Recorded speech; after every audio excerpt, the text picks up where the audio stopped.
Well, I've put it off for as long as I can now. Today I've got to tackle the job I've been dreading. Airbags. Here goes. So when the passenger airbag deploys, it does destroy the dashboard. In this case, unfortunately, it means the entire dashboard has to be replaced. Now remember, this is a job I've never done before, so this is a learning process and I may accidentally remove more than I need to, but we'll learn that as we go. So to make as much room as possible and also give the car a good clean inside while we're at it, I thought it would be easiest to remove the front seats. The removal of the seat is by taking out the two torque bolts at the front of the rails, then sliding the seat forward, removal of one bolt that holds the seatbelt in place, and then we can move on to the removal of the two rear seat bolts. After this, it's as simple as unclipping the cable underneath the seat and then the seat simply lifts out. And then we'll take the seat away and just take that out of the car just to create a bit more space.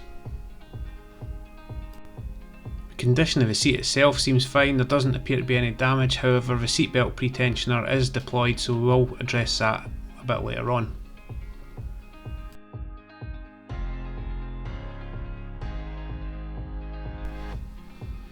And then moving on to the passenger seat, it is the exact same process. The two torque bolts at the front of the rails, one for the seatbelt and the two torque bolts at the back. Sped this one up a little bit, I'm sure you don't want to watch the same process over and over again. However, you can see I'm a bit distracted by the dashboard at this point. I'm just trying to get ideas on what bolts to take out and what screws there is, but we'll get there.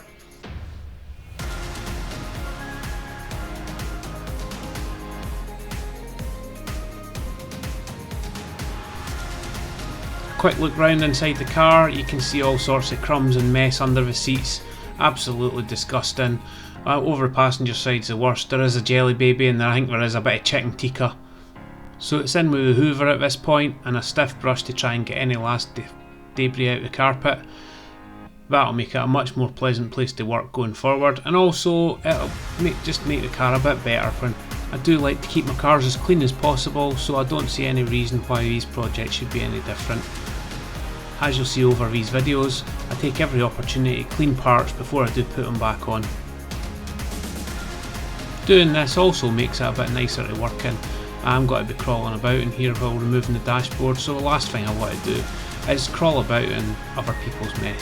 It's not the worst in here, it's clearly been looked after by the previous owner, it's just some of these areas are harder to get to with the seats in, so always worthwhile every now and again getting a good deep clean.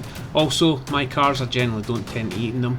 I had one previous project where I fixed an accident damaged Mini. I don't know how the owner could have even got in the car, it was stinking and there was a full latte discarded in the driver's footwell amongst many other nasty things. So here goes, we've got to start off somewhere, so we'll start by removing the centre steering wheel bolt, that's the only bolt that holds it on. Once that's off, we can simply lift the steering wheel away from the spindle and we'll just place that over to the side for safekeeping at the moment. I'll put the bolt back in just so I don't lose it. I've got a funny feeling there's got to be lots of screws and I don't want to lose any of them. Next up is the removal of the steering wheel surround. This is just simply on with a few clips. A trim tool easily separates these and you can start to pull it off. It is a little bit fiddly, but once we get it out we can just take that away. And then I'm going to put some tape over the clock spring to stop it moving. I have seen some videos on YouTube where people have accidentally turned it, it's been out, and then that can give you problems with the steering angle sensor. So just to be on the safe side, I'm making sure that I don't have any issues with this. Then we can remove the 4 small torque screws holding on the steering wheel controls. And this allows us to then access the cables in behind and we can completely remove it, allowing access to the steering column. At this point the realisation is setting in that I've only just removed the first bits and I've now removed a total of 15 bolts or screws. I should have also said as well that if the airbag had been fitted to the steering wheel, it is simply 2 little springs just that you can access from the back of the steering wheel to remove them.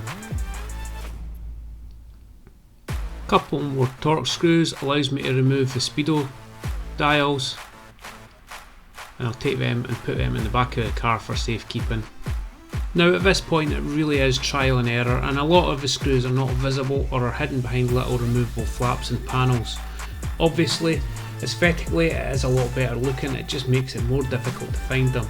Also trying to remember where they all come from at this point is starting to add up inside my head, but we'll see how many we're left with at the end. If it's less than a couple, I think I'm going to be quite happy. Now removing some of the torch screws that seem to hold the bottom of the dash in, and I'm starting to think there isn't too much more on this side holding it in, but I'm sure there will be something I've missed. And with both the boys still on holiday at this point, I really am missing my helpers. This would have probably been a lot faster and a lot more easy to remember if I had Ryan or Reese helping me. Then on to the passenger side, start by removing the side panel from the dashboard. This reveals a couple of screws in there that were pretty hidden.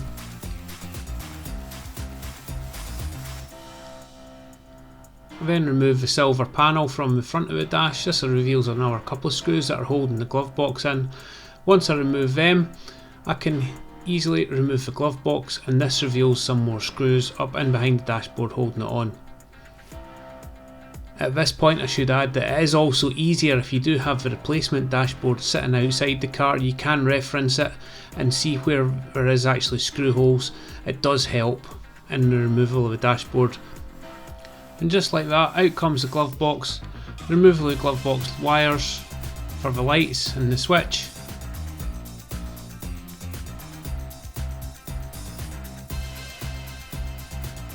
Then we can take that and move that to the side at the moment. And this reveals even more screws to be removed from the passenger side of the dashboard. I am putting some of them back in loosely, the ones that hold the glove box at least. That way it does help when coming back together. Some of the screws are already there. Then we can move on to the centre of the dashboard. Some of the trims just simply unclip. There is a couple of wires here holding that on. Once we remove that, move that to the side, and then that reveals a couple of screws holding the heater controls in the stereo, and that allows us to remove that as well, allowing access into the main radio module behind. Once again revealing more screws. Now I will still add that this has all been done with basic tools. There's nothing more than you can buy in a basic set. So far I haven't used anything more than a trim removal tool and stuff from my Halford socket set.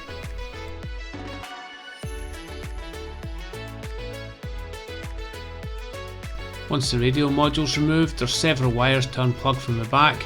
Again, these just are quite tight, so a little help from a screwdriver, just unprise them, and that allows me to take that and again set that to the side. This reveals that there's actually bolts at the bottom of the dashboard, which is making me going to have to remove the centre console next.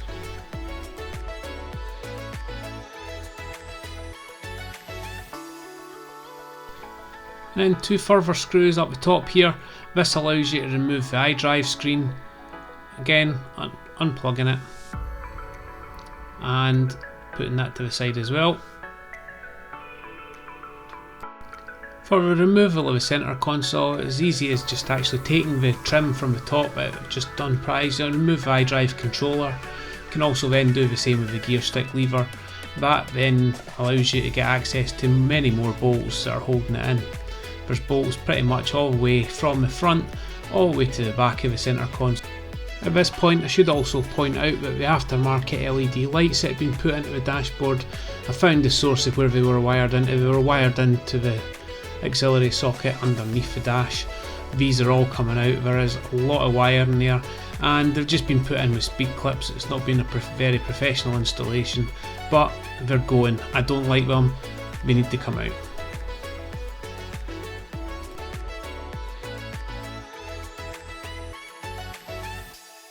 Again though, just try to find where all the bolts are in the centre console.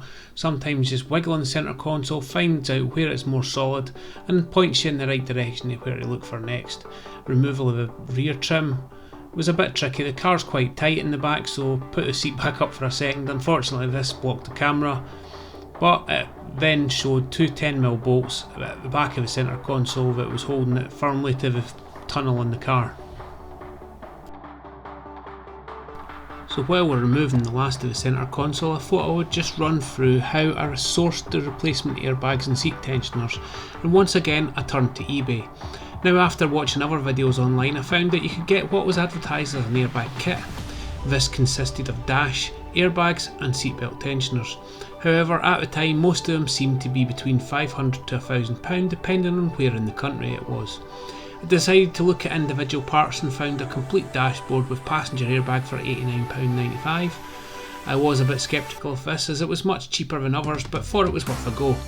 Seatbelt tensioners were £27.95 delivered and the steering wheel airbag was £120 delivered. All in all, just under £240 by buying the items separately. As you can see there, I have the centre console now out and it's onto the last few bolts on the dashboard. Removing the A-pillar trims does allow a little bit more movement in the dashboard, but there still seems to be one last screw holding it in. Removing the air vent does actually show this screw, and it then allows me to make the dashboard come free at this side. Then removing the passenger A trim. Lastly, feeding some of the wires from the dashboard out to the back of the dash, then frees up the dashboard fully and allowing me to then remove it from the car.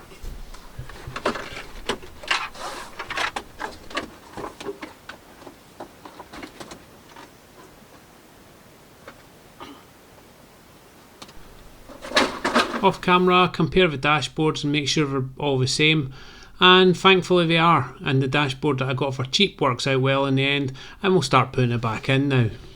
Refitting the dashboard is the exact reverse of taking the dashboard out. Thankfully, once you've removed it, it does make it easier if you're fitting it back in the same day. I did this in basically a few hours and it was all fresh in my memory from where it went and where I could put it all back together. A lot of the parts do go back together in a certain sequence. I did have a couple of times where I put a bit on and then realised I had to take it back off. However, it wasn't too much of a problem and we got there in the end.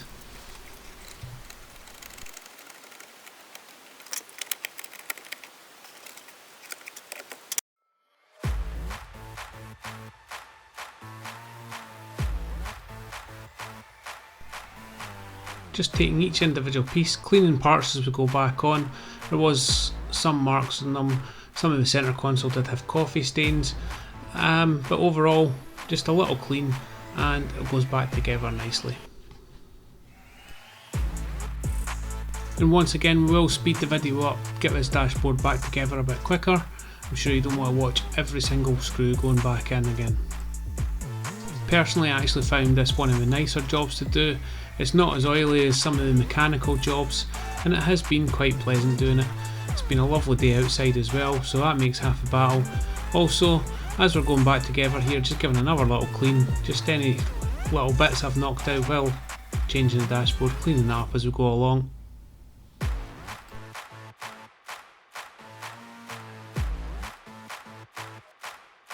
And back in with the centre console, get the bolts at the back that needed the seat moved, and then systematically putting all the bolts, rerouting all the cables back into the correct place as we go along.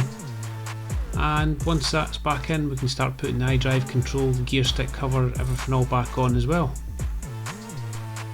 Don't know if I'm 100% keen on the brushed stainless trims on the dashboard. I am considering a forged carbon wrap on them, but let me know what you think. Also, if you've made it this far in the video folks, it hopefully means you're enjoying what you're seeing and you're enjoying watching the car being rebuilt. If you are, please hit the like and subscribe button. That lets me know if I'm doing anything right.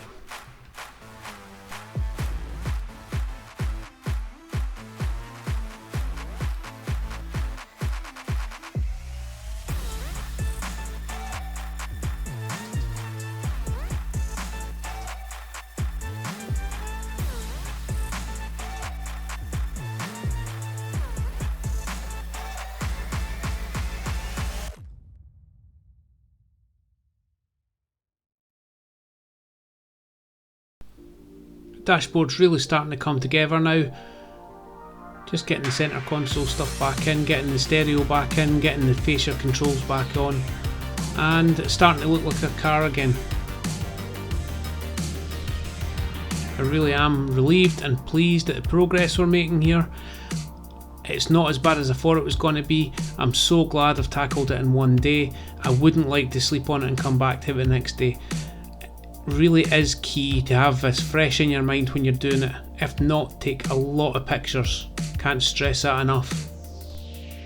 I also feel like I've had a major workout today with the amount of climbing in and out of the car and some of the funny positions I've managed to get myself into during this task.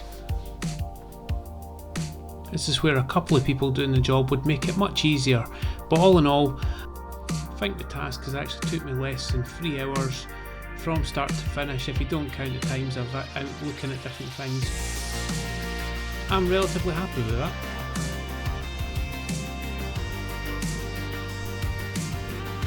Then it's back on with the last of the trims, and then we refit the glove box and the last of the silver trim on the passenger side.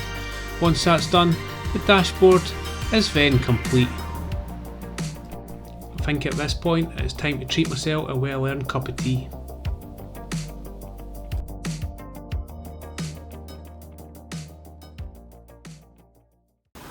So there we go, a complete dashboard change. I've only got one spare screw. I'm really pleased with that. I don't know where it is. I've had a look, can't find it, but I'm sure one screw is not going to make a difference. I've not put the steering wheel back on yet. I'm going to do something with that and I'll bring it back soon. So there we go. I said I was going to do something with the steering wheel cover. £2 from AliExpress. Put it on myself. I think it looks okay. It's not as good as if it was done professional, but it's a big difference with the standard wheel. And the last bit on the dashboard is just plugging the airbag back in. This just simply plugs back in and pushes back into place onto the 2 spring clips. I will point out that I did disconnect the battery before I started this job. That is a must for anybody working on any airbags because you don't want to activate them at any time.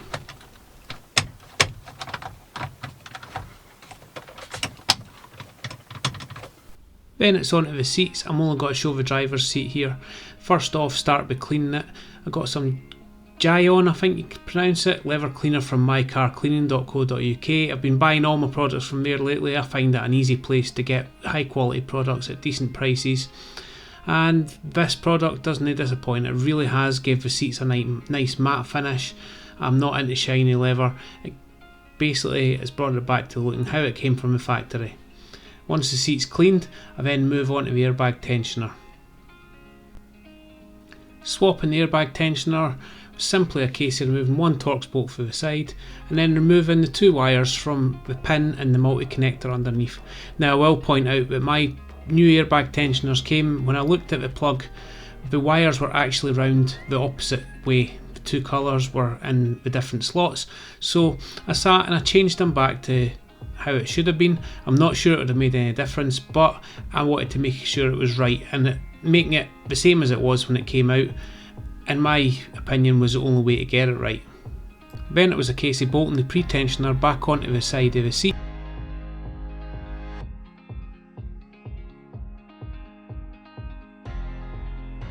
Here you can see the difference between the 2 seatbelt pretensioners. The one on the left is a good one, the one on the right is from the car and it's been fired. You can see it pulls suddenly sharply downwards, and if you've ever pulled your seatbelt hard in the car, it locks out, and basically that's what this does. Basically locking your seatbelt, preventing you from moving forward in an accident. What a much nicer place than this morning. It's all back in one piece. It's now time to test the airbags. I'm going to put the camera, face it into the alarms, just see if the alarms are cleared, but I'm not being in the car when it goes, just in case the airbags go. I don't really fancy an airbag to the face. Now thankfully when I started the car, the airbags didn't deploy again. That gives us one step forward. However, when we're checking the codes here, I haven't reset anything, they are all still present at the moment. We will, however, use my diagnostics tool. I have got a small Autel machine. It does do various code resets, it does service resets, and I think it does do airbag resets, so we will give that a little try in a second. As you can see, when we go in there, everything is still there, but we'll make that disappear in a second, hopefully. And there we go. After a quick reset with the hotel, you can see that we only have the fuel reserve, set time and date because I had the battery disconnected, and the side daytime lights fault. As I mentioned in the previous video, we've still not fitted those DRL units into the headlight, but we'll get to that in a little while. Okay, so thanks for watching this video. If you've enjoyed this, hit the like and subscribe buttons. I'll see you next time.